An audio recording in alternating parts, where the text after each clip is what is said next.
Hello, and welcome back to Retrieving Sanity, your podcast for recovery-focused healing from addictions and traumas. I nailed it that time.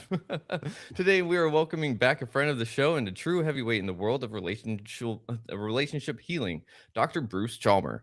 Bruce is a psychologist with over 30 years of experience, and he hosts the Couples Therapy in 7 Words podcast. And he's also the author of several books, including his latest, which is The Passion Paradox. Last time, Bruce gave us the formula: be kind, don't panic, and have faith. But today, we're going into the trenches. We're talking about what happens when that faith is shattered by betrayal and why your attempts at better communication might actually be making things worse. So, Dr. Bruce Chalmer, how have you been since our last conversation? I've been great. Thanks for having me back on. I hope you've been well. I have a bit of a cold right now in case people hear me, snirking or coughing a little bit, but other than that, I've been fine. How you doing? I'm really glad to hear that. Sorry that you got a little bit of a cold, and I've been doing fairly well myself. But it's one of those things. Whenever we're on a healing journey, sometimes we're doing better than what we thought we were until we kind of hit a bump in the road, and we're like, "Oh, wait, hang on, I actually did okay." And then Mhm. it's like there's also the inverse where we think we're doing okay, and then we hit something and we get more triggered than we'd like to be triggered. And it's like, Yeah. I thought I was over that, but nope, I just found another layer to go explore. So it's life. But you've got a new book out, The Passion Paradox. So I why do. don't you tell us about that? Because that just sounds interesting. Why is it a paradox? I mean, passion is supposed to be all love and everything, right? Well, wouldn't that be lovely? Yes, of course it is. I am holding this up in case there are some viewers of this. This is the book, The Passion Paradox, and it's the subtitle of the book that really says who it's for. When you feel miles apart and still love each other. Ooh. That's who it's for. And that kind of embodies the paradox right there. It's like and so many of the couples who consult me, couples therapists, right? Why do people come to a couples therapist? Something's going wrong, Yeah. obviously. Nobody Mhm. makes an appointment with me. I think I said this in our first conversation. Nobody ever makes an appointment with me just to tell me how well everything is going. They Yeah. just want to say how well everything's great, everything's fine. We want to pay you a bunch of money to tell you that. They don't usually do that. No. So my old statistician brain, I have a Mhm. biased sample, not a random sample of folks out there. I Uh-huh. get folks who are having trouble, right? That's what they're having. And Yeah. so many of them fit that subtitle. They still love each other, but they just can't seem to connect. Yeah. So that already is kind of a paradoxical situation. And more specifically, what I talk about a lot in this book, as I have in my other books too, and I think we touched on this in our earlier conversation, what you need to be in a relationship that you want to stay in is two different sets of needs. You need stability and you need intimacy. Okay. And the paradox is that the needs of stability and intimacy are in conflict, and yet Ooh. they are both absolutely crucial. Huh. So you can't have both, but you have to have both. There's your paradox. Welcome to life. Oh, man. Yeah. Okay. Uh, so how did you stumble upon that they're the inverse of each other? Well, it's. I think when I trace back, where did I get some of these ideas? And we all build Mhm. on other people's ideas. I Mhm. know a lot of what I came up with around those terms, and I don't think. Well, I'll tell what I'm saying here. There's a whole school of thought which I'm not super fond of, but I learned a lot from, called Bowen family systems. Mm. Which the reason I'm not super fond of them is, like so many schools of thought, probably including my own, they tend to be kind of doctrinaire. They think they have all the answers. You know what I mean? Mm. Beware of anybody, including me, who thinks they have all the answers. Yeah. But one of the things that is central to Bowen family systems is the concept of differentiation. Okay. And what they mean by differentiation is that idea that, on the one hand, you can care deeply about someone, but on the other hand, maintain your sense that you're not them. You're not Mm. fused with them. And Okay. they talk about the need as part of that, the chief need of this, what they call differentiation, which I think is a pretty abstract kind of concept. That's why I sort of changed the terms there. But the chief skill you need for that is to tolerate anxiety rather than avoid it. Okay. I think Hmm. that was a big influence on where I got this sense of what's necessary for intimacy. And there's that I've had other influences too. I remember, oh boy, 35 years ago at least, I remember reading a book called The Roots of Psychotherapy. No, it Mhm. wasn't even that book. It was a book by one of the authors of that talked about, you need I think the terms they used is you need both closeness and intimacy, but that seemed a little confusing because they sound like they're very similar. But Yeah. what they meant was similar to why I came up with stability and intimacy. You need the stability. Stability refers to the stuff that's predictable. You need to Okay. feel like you don't have to constantly be worried about the state of your relationship. You don't want to be Hmm. constantly in a state of near panic. Yeah. Yeah. So the skills of stability are all about being predictable, reliable. I talk about the three different skills you need for stability as reliability, responsibility, and accountability. Mm. And I refer to those as the Okay. boring trifecta, right? They're all really, but they're super important. I'm not knocking any of them. It's like, Uh yeah, huh. if you want to be a good partner to someone, you need to show up when you say you're going to show up. Be reliable. Do what you say Hmm. you're going to do. Be responsible. Notice what needs doing and take ownership of it, and pitch in, Uh and huh. be accountable, which is to say, make it so that if somebody wants to complain to you, you'll listen to them. Yeah. Pretty straightforward stuff, all of which keeps the anxiety level low. That's what that's about. Okay. Boring as hell, but Yeah. keeps the anxiety level low. Predictability is boring, Yeah. Yeah. It is. but it's super important because if you're living Mm-hmm. in chaos all the time, people can't stand that. The relationship Mm-hmm. explodes. Yeah. So that's stability. But the Mm-hmm. skills of intimacy are all about tolerating anxiety rather than avoiding it. That bit of I mentioned accountability. If somebody wants to complain, Uh huh. and I don't mean that in a whiny sense. I mean, legitimately, it's like, hey, I Yeah. wish you would do something differently. Mm-hmm. Well, you need to then tolerate that that's going to raise anxiety. Who the hell wants to hear a complaint? Yeah. If my wife wants to tell me something I'm doing that she wishes I would do differently, Mm-hmm. it's probably not going to be the happiest conversation we've had all day. Yeah. I'm thinking, oh, that's annoying. I better not be a jerk about it. Yeah. So she needs to tolerate her own anxiety of saying, well, gee, how's he going to receive this? If a couple has had trouble with that, which many of the couples I work with have, Mm-hmm. then their anxiety level goes up too much and they start to avoid it. Mm-hmm. And then they have all these built up, resentments. Mm. That means that any little thing happens and they go ape. Yeah. So Mm. that you need the skill of tolerating anxiety to be able to actually, even something as simple as issuing a complaint. And of course, intimacy is way more than just issuing complaints. Intimacy is also about sharing your soul, sharing who you are deeply. And sometimes that means like sharing a fantasy with someone, be it sexual or otherwise. That Mm-hmm. can be scary if you're not sure how your partner is going to respond. Mm-hmm. But if you stifle that, you end up in a situation where people are basically avoiding intimacy, and that Ooh. doesn't work either. Mm-mm.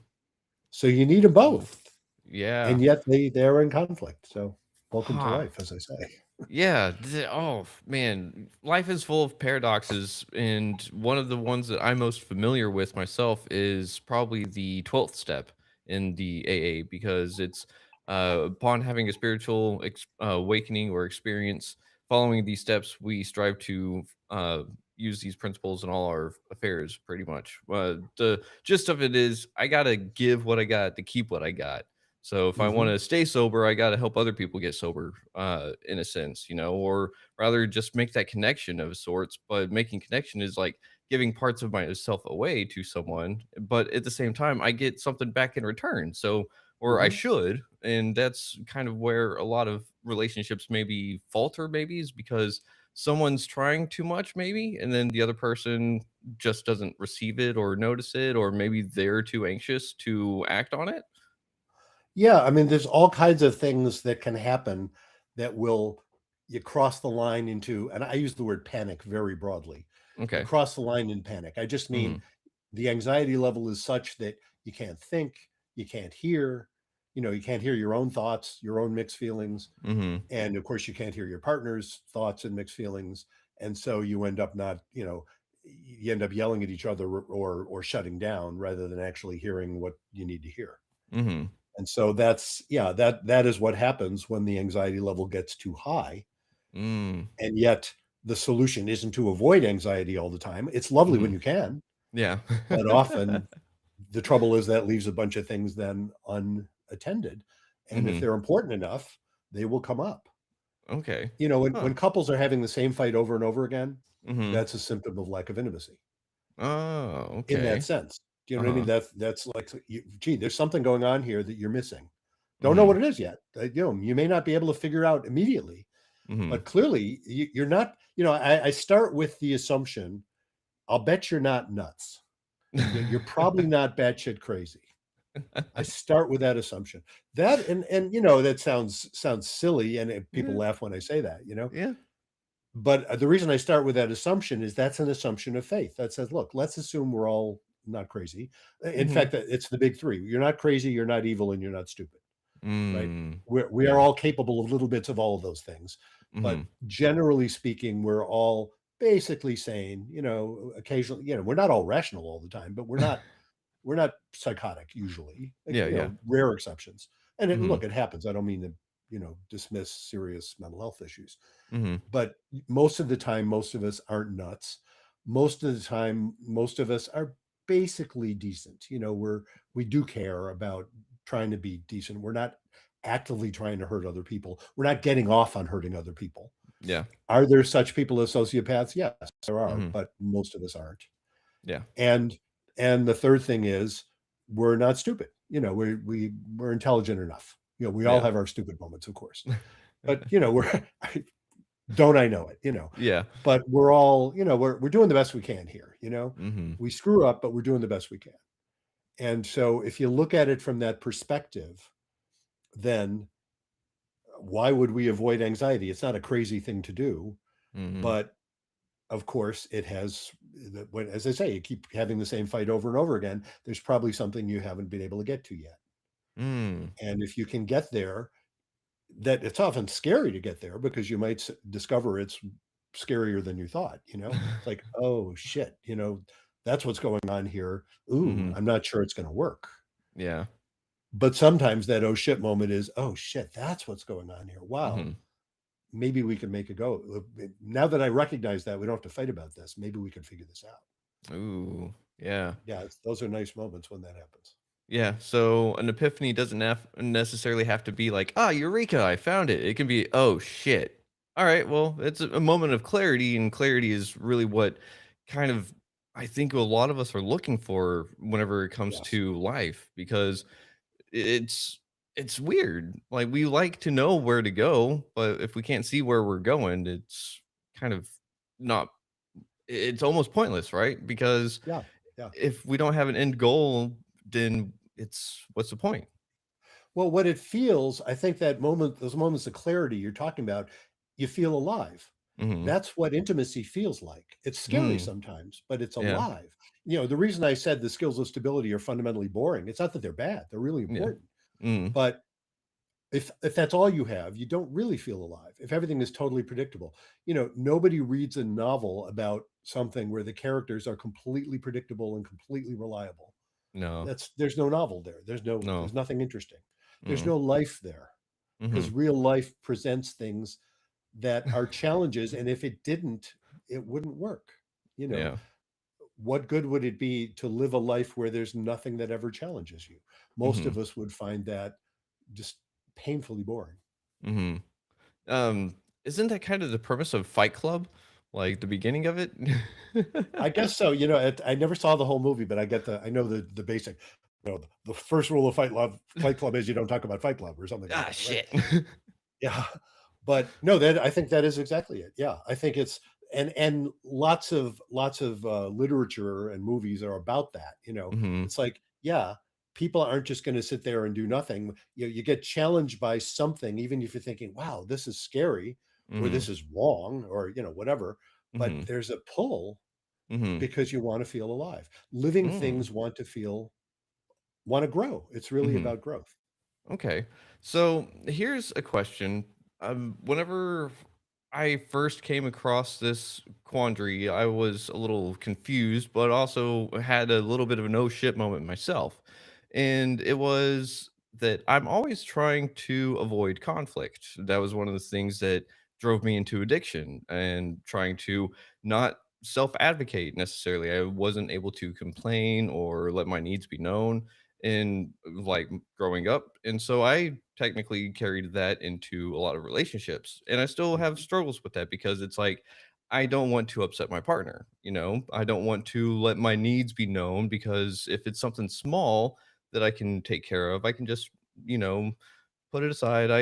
That's a form of love, right? Like taking Mhm, care of the things without like, oh, it's not a big deal, so I can do it. But if it's like repeated things or things that we talked about, then I feel like, hey, I should probably say something because I feel like something's a little one sided, but I still have that part of me that goes, nah, we can just shove it down, keep it aside, be quiet about it because I don't want conflict.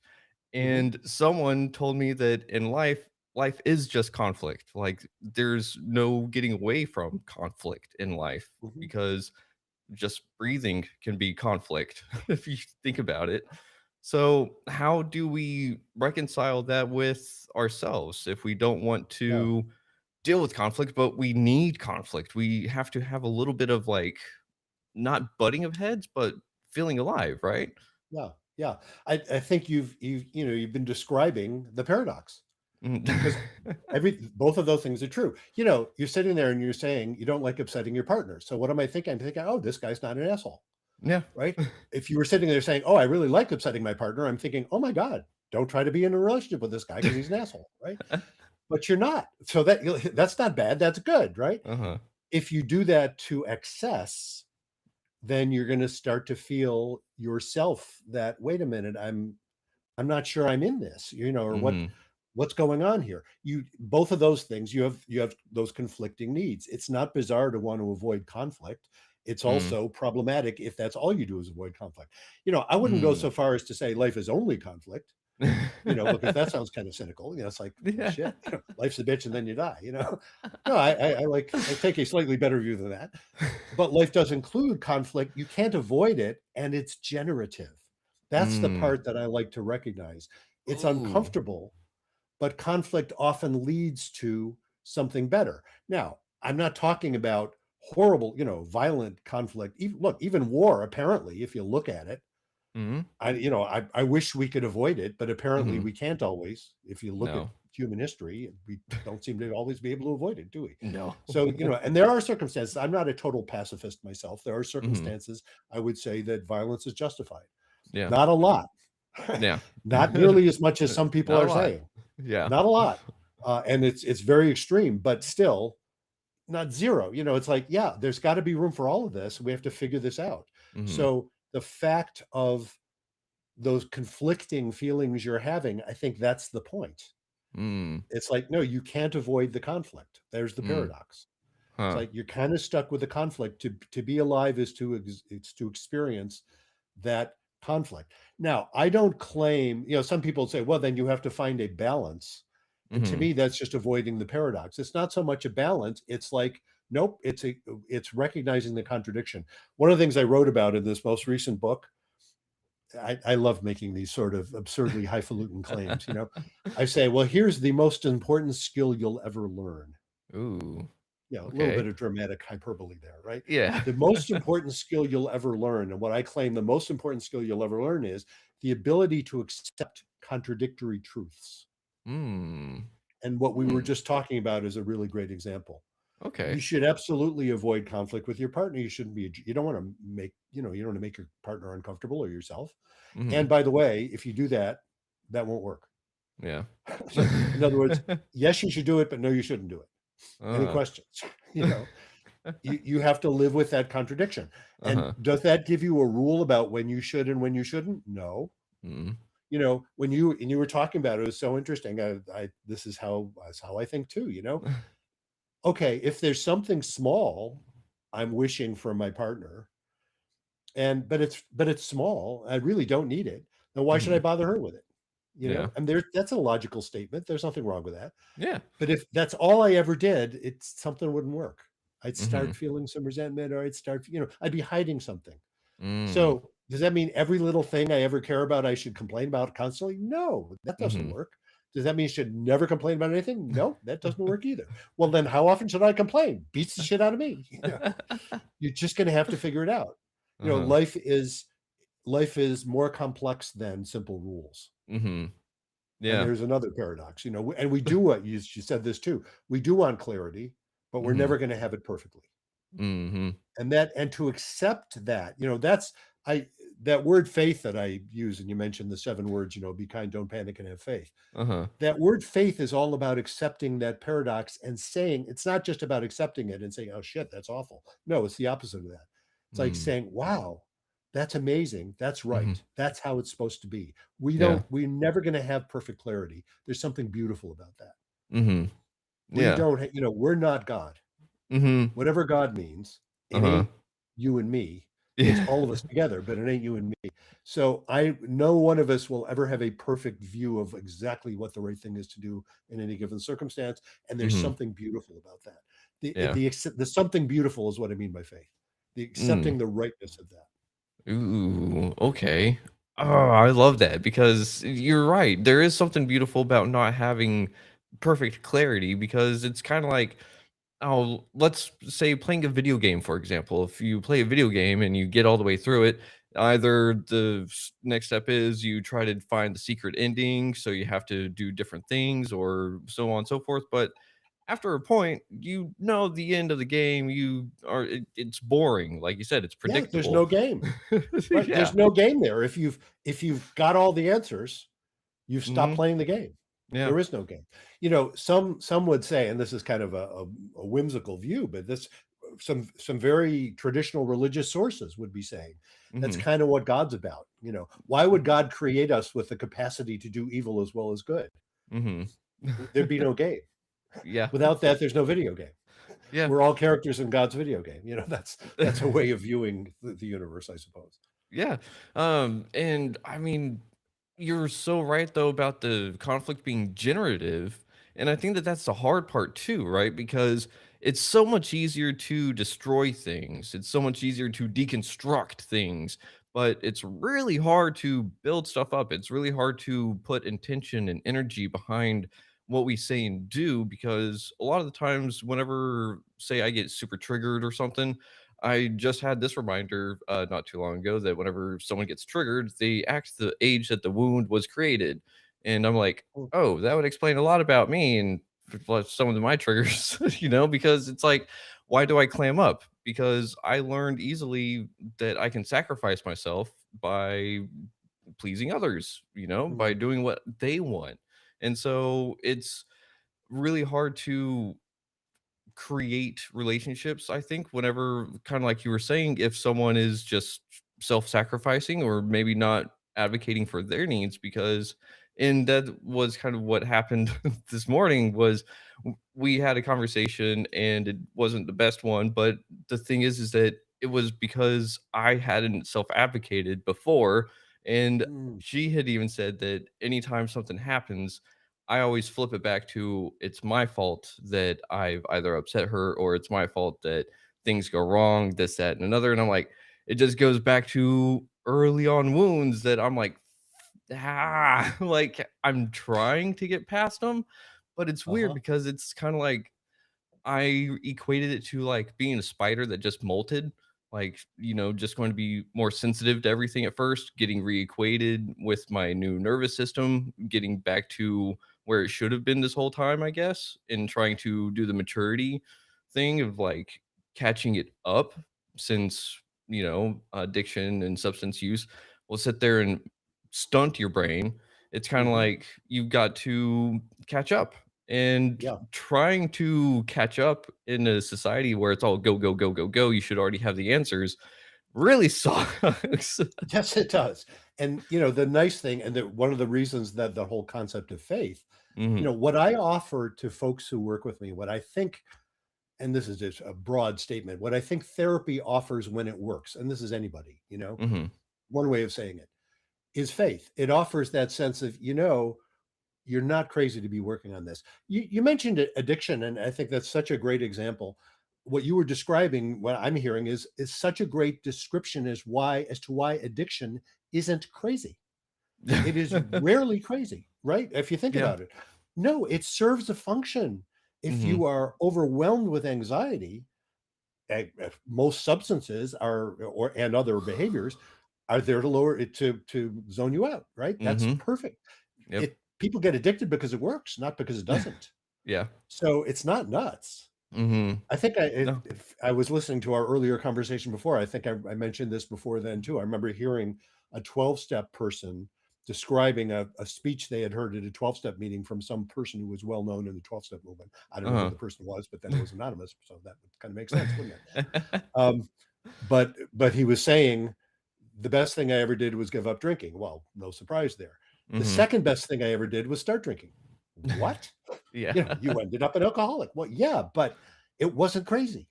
It Mhm. addressed a need Yeah. very effectively. It had Mhm. some rather nasty side effects, obviously, but it did address the need. It's not nuts, and so Mhm. just for people to recognize, here they are and talking to me. Why are they talking to me? As we said, they're having Mhm. some problem. Yeah, yeah. The problems aren't crazy. Mhm. The two people involved aren't crazy to have these very painful problems they're having.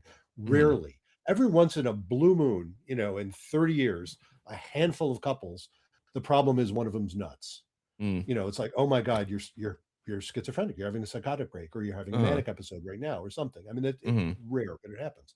Yeah. And those things aren't totally rare, unfortunately, but, Mhm. though it's usually pretty obvious if that's what's going on, and it's not so much of a couples therapy situation then. Yeah. But most of the time, the vast majority of the time, they're not crazy. Mhm.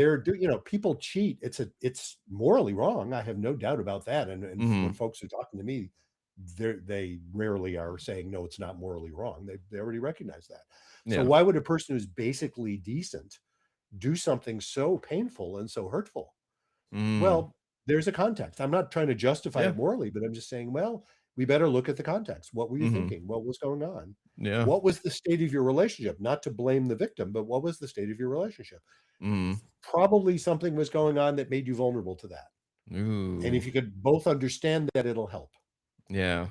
Oof. Okay. Yeah, and I love what you're saying about addiction having served a purpose because you're right, 100%. And I was doing an episode by myself, just talking to the camera, and it was essentially the end point was I'm either going to express what I'm feeling or I'm going to numb it. Like there's Mhm. no ifs, ands, or buts. It's one way or Yep. the other. And whenever you're young or younger or whatever, you do a lot of things that are like, oh, hey, this works for people. Why are they doing that? Oh, you find out very quickly that things address pain in ways that you never thought could. You Yeah. find that things understand you supposedly, but they really don't. And I think that's maybe where some of that faith would really come into relationships, because I need to have faith that my partner is going to do their best to understand me, to want to have the best for me and not sit there and not want the best. Yeah. So, Yeah. And that's what's among the things that stresses a couple mhm, when they've had so much conflict that they lose that particular, you could say, faith. I mean, they lose that belief mhm, that their partner has their best in mind because their partner is so pissed at them. That's what they experience so much mhm, that it's difficult to think. When partners start really doubting that sense of kinship, that's what I mean mhm, by be kind, really. It's that sense of yeah, kinship. When mhm, they start really doubting that sense of kinship, it's very difficult for them to maintain that assumption that, hey, you really aren't out to get me, right? yeah, If you're worried your partner is out to get you, and again, mhm, not thinking necessarily that they're evil people fundamentally, but mhm, thinking that there's so much lack of trust. mhm, You just can't trust them to be at all on your side. mm. That's a couple of serious trouble. Yeah. Yeah. And I guess one of the best ways to build up that trust or build that faith or belief is consistent action over time, right? Yeah. And Yeah, that's exactly. where Yeah. that's where the stability aspect comes into play. And that's where Absolutely. you're so oh man, so how does one well, really, how does one muster the strength themselves to do what they feel uncomfortable trying to do? That's a great question. And I address that by recognizing, for starters, boy, I don't have a great answer. I don't have a simple answer. Because you're saying, how do you, in effect, how do you get that faith? You know, Mhm. how do you have the courage to be able to tolerate that anxiety? Mhm. when you don't know how it's going to turn out, and you really don't. Mm. I'm not trying to make it sound like, oh, you just have faith and everything works out. You don't know how it works out. You Yeah. simply don't. The faith you require is that I don't know how it works out, but I'm fundamentally equipped to deal with it, even if it sucks initially. Mhm. That's kind of what Ooh. faith is about. Ooh. I don't know how it'll work out. Yeah. So how do you develop that faith? And so what do? You start by one of the reasons that I lead people the way I do through this new book, and I'm developing a video series about it as well. Mhm. I think I mentioned that. I don't know if I mentioned that yet, but anyway, here it is. Um, One of the reasons I lead people along in the direction I do is Mhm. specifically one of the things I address is how do you learn that? How do you acquire that sense of faith? It's not something you can just pick up in a book. It's Mm. not a bunch of facts, because faith is not about facts at all. No. I'm not denying facts. I'm just saying, Uh-huh. facts, there's no way you can prove that Mhm. life is fundamentally right to be what it is. So it's a value judgment. You can Yeah. find evidence of how much it sucks, and you can find evidence of how wonderful it is, and Yeah. none of that proves anything. Mm-mm. The facts are very different. That facts are about science. It's like, well, is this true or isn't it true? Okay, you can work on the facts, but how do Mhm. you interpret that? What meaning do you assign? That's not about facts. That's about attitude. That's mindset. Mm. Yeah. So faith is a mindset.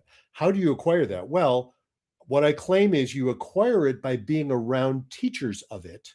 And Ooh. teachers of it, it just means when you're around it, it tends to be, in a positive sense, contagious. Mhm. So that's what therapy can offer you if the therapist isn't freaking out. And clergy, same thing. I say faith, it sounds big, sounds religious, right? It isn't Mhm. necessarily religious at all, No. though there are some religious folks I've met who really manifest that sense of faith. I've also met some religious folks who don't at all manifest that sense of faith because they're so rigid in their Mm. interpretations Mhm. that they basically exclude reality. They'll say, no, Mm. you can't go there. Yeah. Well, that doesn't work either.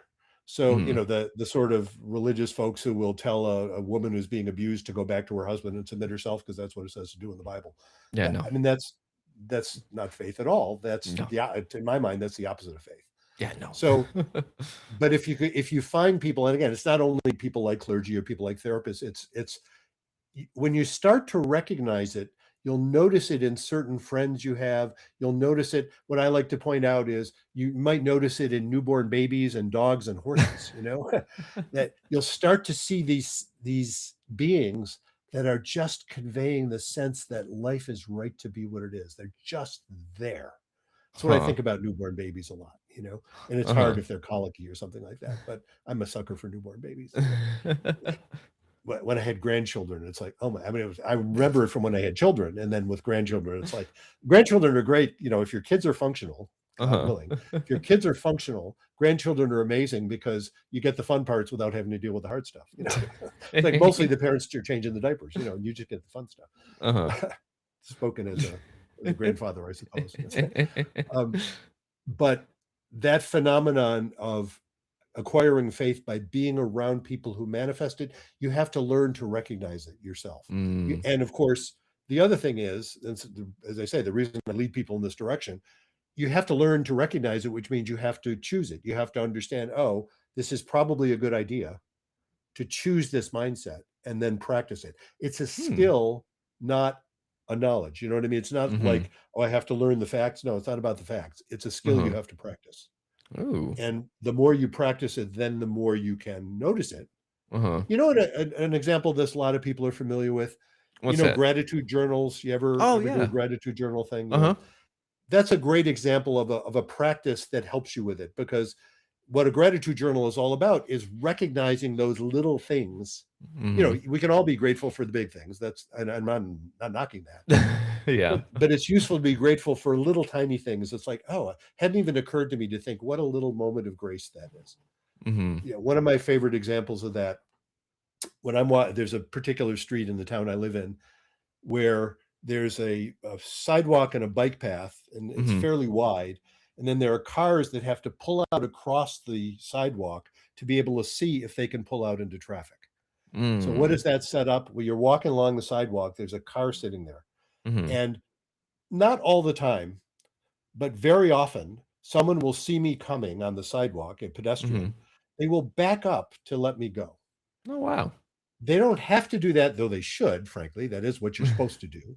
Yeah. But, sometimes they won't, and I have to worry about, oh, if I go behind them, will they know that I'm there and back? And, it's a little Mhm. worrisome. That Mhm. little moment where they just do a little nice thing, which, yes, they're supposed to do it, but to Mhm. notice that and be grateful for it and smile and thank them, that's a moment of gratitude. That's that Hmm. little moment where, oh, wow, the world is full of little moments like that, and it Yeah. spreads. It becomes Uh, contagious. okay.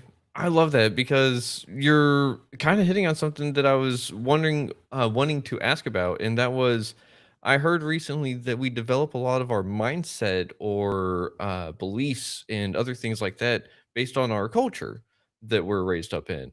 Yep. And so I was kind of like, oh, so if it's not only culture, then that also, of course, can be scaled down to your family, and then Yes. your immediate family and so on and so forth. And so that's Yep. why a lot of people don't, and whenever you're raised in certain mindsets, it's really hard to break out of those because our perspective is so constrained, essentially. Yeah. So how does someone sit there and expand that? Well, I guess that you just kind of answer that in its own right because you just spend time with the people that you kind of want to have attributes of, right? Yeah, with that sense of consciousness, you kinda have to open up your own mind to do it. Mhm. And you're absolutely right. I mean, culture is a very large term, and, Mhm. there's culture writ large, and then there's individual family cultures, Mhm. and then there's, sort of the mini culture of yourself, do you know what I mean? I mean, within the same family, you get people with quite different mindsets. Mhm. None of it is set in concrete. No. We're all growing all the time. So, and I do Mhm. like that's another aspect of faith, yes, you can teach old dogs new tricks. It's Mhm. as an old dog myself, you can we're maybe we're not as quick to learn some of the new tricks, Mhm. but indeed you can learn new ways of being. Mm. And you have to open your mind to the possibility. Yeah. But you're right. Where do we get these things from? Of course, what culture is all about is the stuff that mostly we just assume without realizing we're assuming it. That's what culture consists of. Ooh. And you only notice it when you encounter somebody from a different culture. Hmm. Oh, culture And you shock. discover, oh, I assumed that, you know, what's the silly example? Burping after a meal or something, burping for some cultures, that's really gross and rude. And for other Mhm. cultures, if you don't, it's like you're not appreciating the meal. I don't know. I think I just made that up, but it's that kind of thing. Or the Yeah. same, there's some cultures where moving your head up and down means like ours means yes, and going Uh-huh. side to side means no. There's some Uh-huh. cultures where that's opposite. Japan is one, I think. Is that right? I I didn't even think know that, so. but No, well, yeah, it different may cultures will have no. different meanings for the same gestures, and that can Hmm. be confusing as hell. Yeah. Yeah. Yeah. So you just have to, diplomats learn that. They Uh-huh. learn a common diplomatic language that everybody sort of agrees on Mhm. so that they're not inadvertently offending each other. Huh. And Mm. anytime you have a marriage or a romantic partnership, it is Mhm. partly cross-cultural. Even if you have two people who come from, the same cultures writ large, Uh-huh. still they come from different families. There's Mhm. always some differences there, and they will often bump into those things that they didn't realize they're assuming, Huh. and they have to open their minds some, or else they get into conflicts about it, and Mhm. some of those conflicts just end up being sort of silly. Yeah. It's like, "How can you be like that? Don't you know that's wrong?" "Well, but in my family, what you're doing is wrong. So what do you do with Uh-huh. that?" You better open your Mm. mind. Yeah. So, do you think that having a sense of self is paramount to having a relationship that is Yeah. actually not well, I don't know what exact word I'm trying to say, but each party has to have a sense of self. They can't be dependent on someone else for their beliefs or for their actions or their Yeah. thoughts, right? Yeah, I mean, let me translate that a little bit into the language of intimacy. Mhm. If you don't have 2 separate people, you don't have intimacy. If they're Mm. fused together, do you know what I mean? It's like you Mhm. can't what's the sound of one hand clapping? You know what I mean? You can't touch your own fingertip. Uh-huh. Intimacy requires that the other person be different from you. That's Mm. what I mentioned Bowen family systems earlier about the notion of differentiation. That's a lot about Uh-huh. what that's about. You Ooh. need to actually, and for growth to occur, you need Mhm. that other person to be different from you. Mhm. to encounter something new. It's similar to, you can't tickle yourself. You know what I mean? Because you're too predictable. Uh-huh. Ticklish, to be ticklish is to be touched in ways you can't exactly know what's going to happen. And of course, you can extend that into the domain of sexual arousal. It's like way Mhm. more arousing for most people to be touched by someone else than themselves. You can touch yourself in ways you like. That's, of Mhm. course, people do that. But there's something especially different about the unpredictability of someone else touching you. So, Mm. yes, to be in a relationship is to be both separate and then find these ways in which you become one. Huh. And there's another paradox, right? You become one, but if you're not also separate, it doesn't work. If you're Uh, only one, it doesn't work. If you're only separate, it doesn't work. You kind of need mm. both, even though they're contradictory. Mhm. Oh, man, so for some reason, it's just kinda making me feel like we have to fall back on it goes back to communication, right? But I know in our previous, episode, you said communication is not necessarily the key. Well, what I said, yes, is based on that book I wrote called "It's Not About Communication," my Yeah. snarky title book. Yeah, but what I mean by that, of course, communication is important, Uh-huh. but learning techniques of communication is almost never the solution. Mhm. Teaching that, because it's usually people are effectively communicating how they feel and what they're thinking, Mhm. whatever language they try to couch that in, whatever techniques they use, Mhm. what they're conveying is what they're really feeling. And if what Mhm. they're really feeling is they're pissed off, they're angry, they're doubtful of the other person's, intentions, they're Mhm. going to convey that no matter how carefully they communicate it. So the solution Yeah. isn't about how you communicate. Uh-huh. You'll communicate well if you're feeling good about each other. Mhm. That's what you'll communicate. And Mm. if you're not feeling good about each other, don't try to, you know, pretend you do, Mhm. or hide the fact that you don't. That won't do you any good. You Uh-huh. actually need to look into yourself and say, "Gee, why am I being such a dick right now?" That's a, I can try and couch my language carefully so that I don't sound quite as much like a dick, but I'm still being a dick. Mhm. The solution there isn't to couch how I sound. The solution is to not be a dick, No. which means, what am I pissed about? And Yeah. again, maybe I'm pissed for good reason. Maybe Mhm. I need to share that with my partner in a way that isn't about being a dick. It's about being honest. It's like, Mm. I'm realizing, yeah, I have been really angry at you. I'm sorry for being a dick about it. I don't want to be a dick, but I think what's happening is I actually am angry. You did Yeah. some things that really bothered me, and I haven't been Mhm. able to tell you. You know, Mhm. those are honest statements. Yeah. None of that's Yeah. about communication technique. That's about Mm. courage. That's about honesty, and that's about not being a dick. You see what I mean? That if you actually don't intend to be a dick, Uh-huh. but you're pissed, you need to Mhm. figure that out and then express that. And Mhm. if you're actually expressing that in a way that is fundamentally respectful, Mhm. maybe there's a shot that your partner will hear it if they're not panicked, if they're Mm. not too panicked, if they're not feeling like, well, you're constantly being a dick to me. I can't listen to you. Mhm. Yeah, I might need to add, and look, I'm really sorry. I'm realizing you're having trouble listening to me because I've been such a dick. It's not surprising that it's hard to listen to me. And I'm trying not to be a dick now, even though, yeah, I've been a dick. I've been angry, but that doesn't justify my being a dick. You Mhm. can imagine that a couple that could actually get to that level of understanding of themselves and each other could actually have a conversation, Mm. and then figure out where to go from there. Yeah. Yeah, for sure. And I'm kind of hearing, well, I'm not hearing, part of me is like, so therapy talk to each other is not necessarily the best thing. And I do remember you saying that before, because if you got some bad emotions behind you in whatever you're trying to say, it's going to come out. And Yeah, it just, and you're right. It's like you can paint a pig nice and pretty, right? But it's still a pig. it is. So Yeah. Yep. we can't sit there and I guess sometimes it is just you have to do a cannonball into the pool. Sometimes you can't sit there and just wade in and just wait for the water to come up to you, right? Yeah, exactly. I mean, lovely when you can, Mhm. but sometimes you can't. That's true. And the other thing that communication techniques can do, it's not only that they won't hide it, but Mhm. sometimes what they will do is suppress it, which Ooh. gets you nowhere. Uh-huh.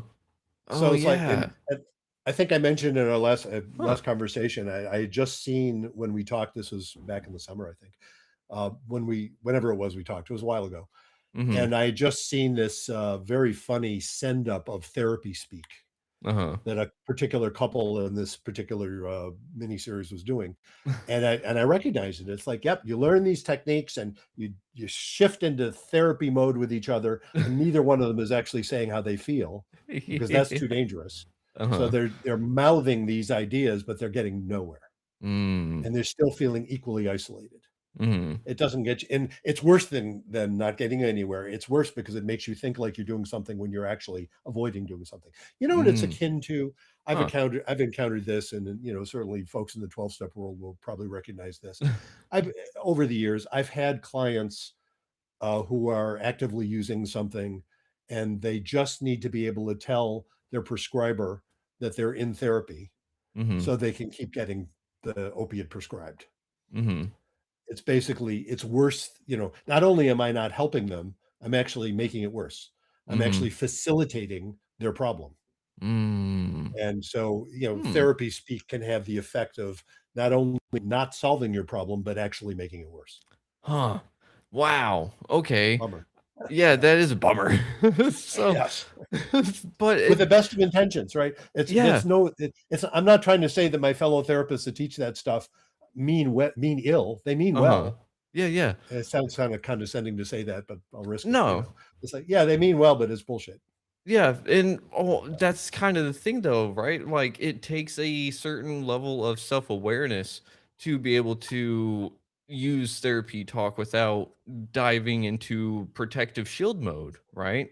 Um Absolutely. Right So on. I think in that sense, maybe that therapy talk needs to be applied to self whenever they're figuring themselves out. Like, why did that trigger me? Like, why Yeah. is that something that bothers me whenever they do that? And then after they have that therapy talk with themselves, they can bring the results to their partner. Oh Hmm. yeah. Yeah. Being able to tolerate your own anxiety. Yeah. And I've sometimes it's a simple concept, but I say, yeah, you need to get hold of yourself. Doesn't Hmm. mean you need to stifle yourself. It means you need to get hold of yourself. You need Yeah. to not be in panic mode Hmm. with yourself. Then you have a shot at being able to convey what you want to convey to your partner, because Mm. you're not in panic mode. Yeah, Yeah. it's when John Gottman, I don't know if I've mentioned his name in our earlier conversation, is very well known among couples therapists because You he's may done have. lots of research. Okay. Really interesting research. I'll give a shout out to anybody. He's written a bunch of very popular books and interesting stuff. Hmm. And one of the things that he has done when he does therapy with couples, his wife, Julie Gottman, is more the therapist. He's more the researcher. But when Hmm. they've done therapy, one of the things they'll do is they'll put pulse oximeters on people's fingers, Huh. and they're set to beep if they exceed a certain level. Hmm. In fact, I think he said they have to adjust it if somebody's like a marathon runner or something. Uh-huh. They have to adjust it downward because their heart rates are so naturally low. Yeah. But so for most of us regular people, it would be 80. I think for them, they have to make it 100 or something like that. Oh, I wow. know for us, for most of us, it's 100. For them, they'd have to make it 80. Whatever. Got But it. when it exceeds a certain level, it beeps, and they stop the conversation cold at that moment. Send the people to separate rooms. Nobody. I don't know. I don't know how they pull this off in practice. Uh-huh. I couldn't do this in practice, but whatever. But Uh-huh. you get the concept. When you start to freak out, everybody stop, go, get yourself, calm yourself down for a few minutes. When you come back, it's like you've had a brain transplant. You're back. Okay, now I can hear you again. And people, that's a very useful concept. Huh. Another name I'll give a shout out to is Jill Bolte Taylor, Okay. who's a neuroscientist Mhm. and who wrote a book called My Stroke of Insight. She had a stroke when she was in her 30s and Huh. lost the use of most of the functions of her left hemisphere for years. And Huh. neuroscientist, so she understood all the physiology and anatomy of what's going on, Mhm. and she wrote about it later. And then she wrote another book many years later called Whole Brain Living, and she points out, if you don't keep talking yourself into being pissed off, if you don't keep reciting that narrative to yourself, the part of your brain that is freaking out will calm down in about a minute and a half, about 90 seconds. Hmm. If you don't keep reciting why you should be pissed off. If you do keep reciting why you should be pissed off, you can keep yourself pissed off literally for decades. Huh. You can just stay pissed off. Anytime you think of it, you're going to tell yourself why you should be so pissed off, and you'll keep yourself pissed off. But Huh. what happened to her when she had her stroke is she more or less lost the ability to do that. her left hemisphere, which is the part that is very good at telling stories about why you should be pissed off, among other Mhm. things, Uh-huh. wasn't functioning. So she would get pissed off, but it just wouldn't last. Huh. It was a really interesting experience for her. And she found that she just didn't bother staying pissed off at people in the way she used to. And then when she got it back, she started having that ability again. Great ability, right? Huh. But she realized how optional it was because she had had the experience of not having that ability. Huh. So she talks about that idea that, if you can learn to recognize that you don't have to keep yourself pissed off, Mhm. you can learn to calm down way faster. Wow. And that's kind of so useful for couples because to recognize, you are pissed off now, but that's not the entire truth. Yeah. It's your truth at the moment, but it's not the whole thing. And in a Mhm. minute and a half, if you let yourself, a minute and a half, you're not going to be so pissed off. You might see it from a different point of view. Mhm. And just knowing that is helpful at getting hold of yourself along the lines you were describing, Mhm. doing the sort of therapy talk with yourself, Mhm. recognize, wait a minute, if I just let myself calm down a little, Uh-huh. it's going to sound and feel different. Yeah. And then it Mhm. does. And then maybe you've got a shot at genuine intimacy. It's like, okay, Huh. maybe I can hear you now, even though what you said triggered me, but I'm okay now. Mhm. Try that again, Yeah. or let me try again. I don't have to yell this time. I think I can, Mhm. I think I can explain, I think I'm in Yeah. that mode where, okay, I'll grant that you're another human being and maybe you're really not out to get me, I don't Mm. have to panic. Then maybe we can actually talk. Huh. Okay. So, oh, that is really, really cool because it's like you're just kind of sitting there and yeah, you're hijacking the conversation to say, "Hey, go talk to yourself and figure out what was going on." Like, what kind of did that? Because whenever you were talking about that, I was playing in my head, like, whenever I know we're going to like dangerous territory, whenever we're Yep. talking, and it's like, okay, well, oh, we're getting there, and I can feel my body start to react, and so, like, and it's one of those things that if you don't if you're not aware of how your body reacts to certain situations, if you're not aware of your triggers, if you're not aware of your wounds, if you're not aware of all this kind of stuff, it's automatic because it's so Yes. fast. And so for me, I've gotten to the point where I can start to notice it and I can Yep. kind of take that little step back, do the little breath and like kind of catch myself sometimes. Like Hmm. sometimes my reactions are still reactions, but I still try to catch myself as soon as I can afterwards Yeah. and be like, all right, like, nope, that wasn't sorry, didn't mean that, or just and a lot of the time it is unrelated stuff, but it's Hmm. really hard to actually sit there and get to it because, like you said, one of the things that kept me in addiction or bad feelings was feeling justified for being pissed off and Yeah. having those resentments, you know? Yes, and you note none of what you just said is crazy. Do you know what I mean? That feeling that, "Uh-oh, we're into dangerous territory." Well, that's not crazy. You've probably had painful conversations around Mhm, those when those things come up, and you're to be triggered isn't the workings of a diseased brain, it's a normal brain. It's your mhm. brain protecting you. That, evolution errs way on the side of too much panic rather than too little. Hmm. Too much panic is apt to save your life, even though it's uncomfortable. Yeah. Too little, you're gonna get eaten, Yeah. You won't recognize, "Oh, what a nice saber tooth. Oop." No good. Uh-huh. So, if you've survived it once, you're gonna tend to panic about it, and that's we're using the same physiological mechanisms to panic Mhm, when, your wife says something a little sharp to you as if a saber-toothed tiger is about to attack you, it's based on the same physiology, mhm. and, evolution tends to be fairly efficient that way.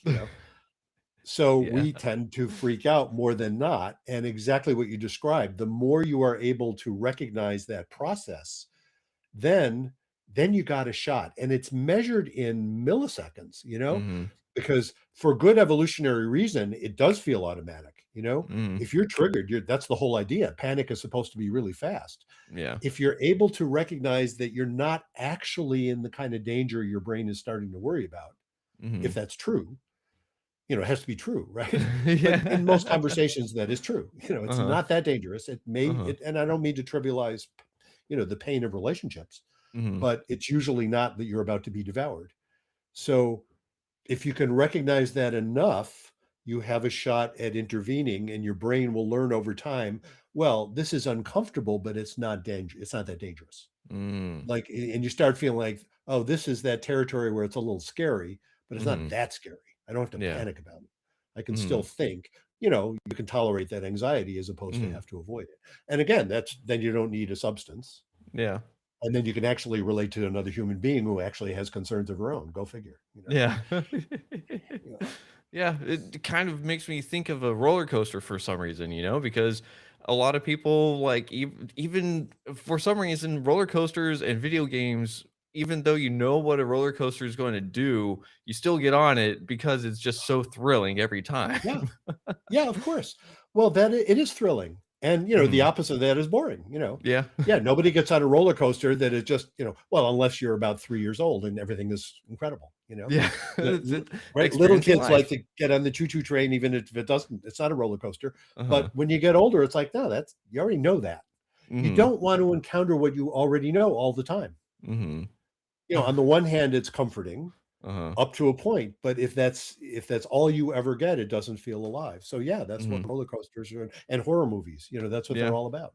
Yeah, and some people feel excitement, some people feel fear, some people feel anxiety, some people maybe does someone get depressed thinking about roller coasters? I'm sure there's someone. I feel bad for Oh, that person. probably.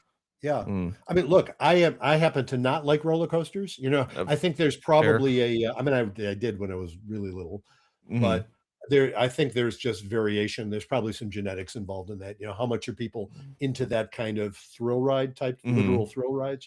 Uh-huh. But we all need we all need some kind of stimulation, Mhm. or we don't feel alive. Mm. Okay. Now, depression, when you talk about depression, Mhm. one of many ways of defining, this isn't a formal definition, but one of the ways I have actually in my new book, I talk about this. One of the ways of defining depression sort of operationally is it renders faith impossible. Ooh. Depression is when you can't see the meaning in struggle. It just Oh. seems meaningless. That's what Yeah. depression is. Now, Uh-huh. that's not a formal definition, but it's Mhm. a way of thinking about it. Yeah. And the contrary is no, when you start feeling like, wow, this is painful, this is difficult, this is a struggle, but there's something really important about it. That's when Mhm. you're not depressed. Ah. You get a little bit of hope. Yeah. Yeah. Oh. Yeah. It's the opposite of despair. Uh-huh. Despair is it's all just meaningless. Mhm. Hope is and hope is interesting because you can show hope even though you know you're about to die. Do you know? Mm. Yeah. That's yeah, and the classic. I don't know if I referred to this in our last conversation or not. I often refer to it. Viktor Frankl's book, Man's Search for Meaning. You You familiar may with that? have. You may have, I I may don't have remember. mentioned it. I often do in this context. But he was in Auschwitz. Mhm, He was a psychiatrist in Vienna during the 1930s, and then the Holocaust came along. The Nazis took over, and he was mhm, Jewish, and he mhm. ends up in Auschwitz. And the vast majority of people who went to where he went died, Yeah. and he saw most of the folks who he was there with died. Mhm, And it was just sheer, there's no explanation as to why he lived as opposed to died because it was mhm, so completely arbitrary. It mhm. wasn't about, he didn't claim, oh, I kept the faith and therefore I lived. That's not what he said at all. Yeah. But he did say that the ability to find meaning even in how you dealt with that struggle against pure evil, the ability to say that, well, maintaining my sense that at least they can't take my ability to feel meaning, Mhm. that was an important element in surviving because Mm. people who lost that were dead before they were dead. Yeah. They were alive but basically dead. Yeah. And Oof. so, that he turned that into a whole way of doing therapy. He called it logotherapy, which logo in that sense Oh, of meaning. meaning. Yeah. Yeah, it's all about meaning. Yeah. That to find meaning even in the struggle, it's very similar to when I use that word faith. It's Mhm, like, yeah, there's something meaningful about it. I can't say there's anything right about Auschwitz. There's nothing right about Auschwitz. mm. But what there was is the possibility of saying there's meaning in survival, even though you're probably going to die soon. Yeah. There's meaning in how you manage that. There's meaning in how you handle yourself. Mm. There's something important about that. And that's the opposite of despair. Yeah. Oof. And I think that that can really help bolster someone to walk into anxiety. Yeah. walk into the conflicts that they know of. I'm going to self advocate to my partner for myself and let them know what I need or what complaint I may have, and everything's going to be okay. I Yeah. hope it will be. It will. And you don't know, right? You Yeah. really don't know if it's going to be okay. What you can know, though, I Hmm. think that the message of faith, the mindset of faith, is that I don't know how my partner is going to take this. I don't know how our relationship's going to end up. What I Hmm. do know is there's something right about this. Yeah. There's something right about my feeling the way I feel. I'm not claiming that I wouldn't change my mind, by the way, Hmm. at all. I'm Yeah. just saying this. I think I need to express this. There's something right about that. I'm going to express it and we'll see how Hmm. it goes. And there's something manageable about the whole thing, even if I don't know how to manage it yet. Yeah. Oof. So it does. It lets you have courage. Yeah. Let's just say, okay, I'm going to try this, even though I am afraid. My Hmm. fear isn't crazy, Yeah. but I'm going to face it anyway. Oof. Ah, I love that. And Yeah. I'm a little sad because we are at the top of the hour, which means Mm. we are at the end of this episode, but you did shout out some other people, but can you shout out yourself and your website? Happy to do so. Yeah, you can find my stuff at brucechalmer.com. So if you spell Bruce Chalmer correctly, you'll have it, brucechalmer.com. And my new book, The Passion Paradox, is out now and available in all your favorite formats. And watch for my workshop, my video series. It's going to be a video course based on that. And I'll be putting out information about that on my website and other places as well. And that'll be available, I'm hoping, in the next several months. Awesome. And we will make sure to there's a website for everyone. There And is. we'll make sure to get this episode out and fully published and on the radio and everything in time so that people can really dive into your book and find out all about the video course because that is going to be way too cool. I mean, just ah, having You know someone what be I'm able to. hoping? I'm What's that? hoping the video course will be the sort of thing that I will legitimately be able to say, this course will save you about 10 sessions of therapy. It may not save you having to go to therapy, but you'll use it much better after you do this course. That's what I'm Ah, going to claim, something like that. That's the intention of the course. hell And yeah. I believe it to be true, certainly based on my own work. So, Yeah, that's awesome. And I'm glad that you have confidence in that because that lets me know that you've got the answers that people may be looking for. And you may not have all the answers, but I mean, there's I clarity definitely in don't that. have all the answers. One of my answers is I don't have all the answers, and neither do you. Yep. But faith is all about actually working with that. Yeah. And I think that that is what we need is people just to kind of embrace a little bit more faith, kind of explore life a little bit more and kind of like you said, have that childlike wonder, and just enjoy life while we're here. Be grateful for the small things. So, uh man, thank you for this awesome conversation, Dr. Bruce. Well, thanks so much for having me on. I really enjoyed it. Of course. And do you think that we could see you on in the future again? Because I mean, I think we just opened more rabbit holes to dive down. If you're willing to be back on. I'm very willing to be on. I have now enjoyed being on your show twice, and I'm happy to do it a third time as well. Awesome. Well, I'm looking forward to it. And everyone out there, I hope you are as well, because I've learned a whole lot of stuff. I hope y'all learned a whole lot of stuff. And I know what stuff I'm going to put into practice after this, too. So I'm trying to think. Do we have anything else that we didn't cover, or do you have any last words for the audience? My usual last words are the 7 words. Be kind, don't panic, and have faith. That's usually how I wrap things up. Awesome. Well, thank you for that. And everyone out there, thank you for listening to Retrieving Sanity on WDJY 99.1 FM. And as always, try to love yourself, love others if you can, but you got to love yourself first. And this has been Dr. Bruce, and this has been Keegan, and we'll see you in the future. But till then, much love. Shalom.